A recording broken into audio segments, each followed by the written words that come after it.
Selamat datang, salam sejahtera. Apa kabar kamu semua? Baik, saudara-saudara sekalian, saya paparkan kepada Anda semua satu pendedahan yang terkini berkaitan dengan konsesi Menara Kuala Lumpur, isu penjualan saham Menara Kuala Lumpur yang hangat diperkatakan baru-baru ini dan telah dinafikan bertubi-tubi oleh orang-orang tertentu, dan mereka kata tidak ada, dan tidak ada, dan tidak ada.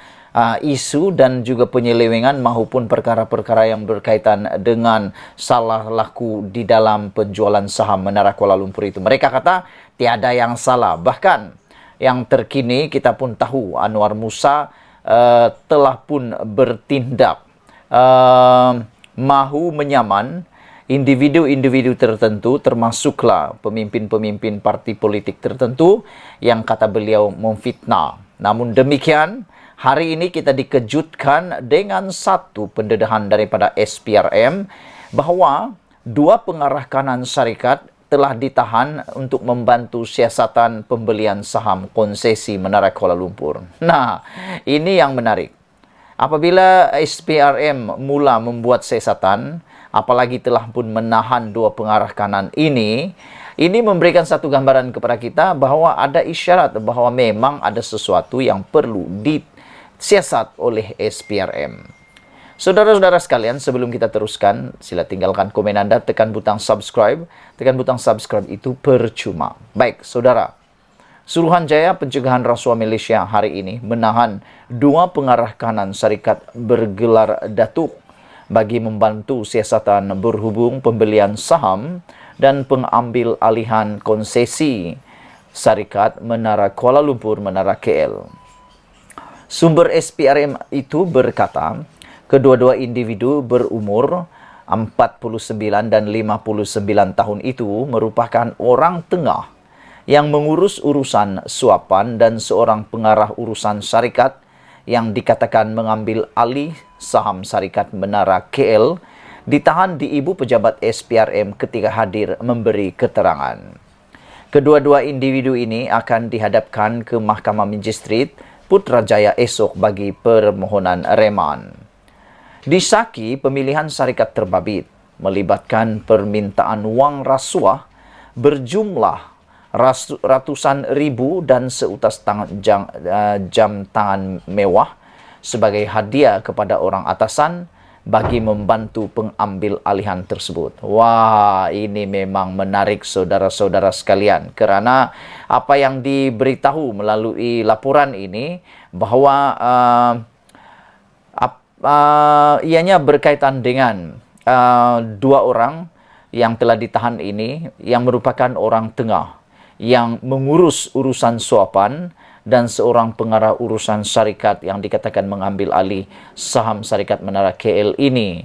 Selain daripada itu, orang-orang yang ditahan ini, dua pengarah kanan ini adalah bergelar datuk. Aduh, sudah kaya buat benda-benda yang tak elok lagi. Sudah berpengaruh, ada gelaran datuk, buat benda yang tak elok lagi. Ini memang betul-betul tak boleh kita hadam. Saudara-saudara sekalian, yang menariknya ialah mereka disaki pemilihan syarikat terbabit melibatkan permintaan wang rasuah berjumlah ratusan ribu. Oh, aduh, ini rasuah berjumlah ratusan ribu dan seutas jam tangan mewah sebagai hadiah kepada orang atasan. Ini lagi benda yang kita tak suka. Jam tangan mewah untuk hadiah orang atasan. Persoalannya, siapa orang atasan yang dicakap, ditulis, dilaporkan ini? Anda boleh tinggalkan dalam ruangan komen Anda. Mungkin Anda ada cadangan siapa orang atasan yang dimaksudkan ini. Dalam pembacaan berita saya sebelum ini, ulasan saya sebelum ini juga, ianya berkaitan dengan dana RM92.5 bilion. Itu pun sama isunya. Apabila ia juga melibatkan orang atasan, hadiah untuk orang atasan bagi membantu pengambil alihan tersebut. Ketua Pesuruhjaya SPRM Tan Sri Azam Baki yang mengesahkan tangkapan itu ketika dihubungi berkata, kes disiasat di bawah Seksyen 16 Akta SPRM 2009. Jadi betul lah. Dua orang telah disahkan oleh Azam Baki, ada tangkapan berkaitan dengan kes yang disiasat di bawah Section 16 Akta SPRM. Terdahulu SPRM dilaporkan telah menjalankan siasatan berhubung isu penjualan saham dan pengambil alihan konsesi penyelenggaraan Menara Kuala Lumpur daripada syarikat Menara Kuala Lumpur Senayan Berhad, milik penuh Telekom Malaysia TM.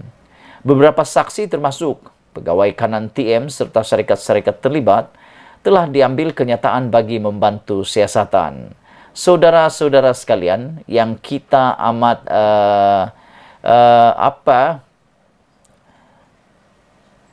kita amat kecewa ialah apabila ianya telah dinafikan dan ianya telah dikatakan tidak ada masalah, tetapi apabila telah disiasat oleh SPRM, maka timbullah berita-berita, cerita-cerita yang seperti ini. Yang mana orang-orang berpengaruh, bergelar datuk, pengarah syarikat, bahkan ada lagi yang bekerja sebagai pengarah syarikat. Ini bukan orang kecil, ini orang besar, berpengaruh, cukup kaya, cukup duit. Tapi masih tak cukup-cukup juga ketika diberikan laporan ini. 49 tahun sudah usianya, 59 tahun sudah umurnya, tetapi masih jadi orang tengah. Orang tengah yang mengurus urusan suapan dan seorang pengarah urusan syarikat yang dikatakan mengambil alih saham syarikat milik KL ditahan di Ibu Pejabat SPRM ketika hadir memberi keterangan. Menurut SPRM, kedua-dua individu ini akan dihadapkan ke Mahkamah Magistrate Putrajaya pada hari ini untuk permohonan reman.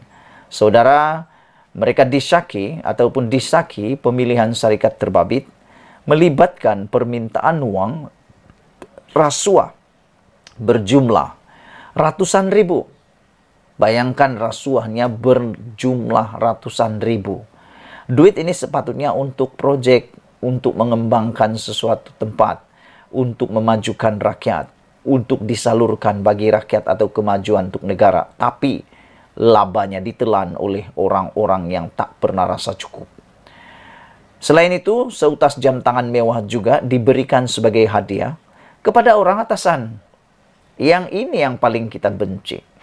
Orang-orang atasan ini sudah biasa terima hadiah-hadiah seperti ini. Menjadi persoalan siapa orang atasan yang menerima jam tangan mewah ini. Kita nak tunggu akhirnya apa keputusan dan siapa orangnya. Akhir tahu juga. Sepandai-pandai itu pagi melompat, akhirnya jatuh ke tanah juga, bosku. Ketua Pesuruh Jaya SPRM Tan Sri Azam Baki juga telah mengesahkan tangkapan itu dibuat dan ianya berhubung kes yang disiasat di bawah Section 16 Akta SPRM 2009. Sila share video ini, tinggalkan komen Anda, tekan butang subscribe. Kita jumpa lagi, Malaysia kita punya, kita jaga sama-sama cintai Malaysiaku. Bye-bye.